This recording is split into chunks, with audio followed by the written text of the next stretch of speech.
বাতিল হচ্ছে সাবেক মন্ত্রী এমপিদের পাসপোর্ট। সাবেক প্রধানমন্ত্রী শেখ হাসিনা সহ ক্ষমতাচ্যুত সরকারের মন্ত্রী, সংসদ সদস্য বা এমপি এবং বাধ্যতামূলক অবসরে পাঠানো ও চুক্তি বাতিল হওয়া কর্মকর্তাদের লাল পাসপোর্ট বাতিলের সিদ্ধান্ত নিয়েছে সরকার।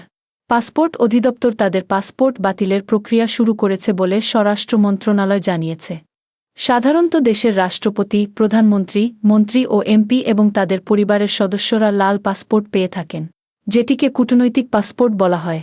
প্রধানমন্ত্রীর উপদেষ্টা, উচ্চতর আদালতের বিচারপতি, পাবলিক বিশ্ববিদ্যালয়ের উপাচার্য, সচিব, সচিব পদমর্যাদার কর্মকর্তারা এবং বিদেশে বাংলাদেশি মিশনের কর্মকর্তারাও এই পাসপোর্ট পান।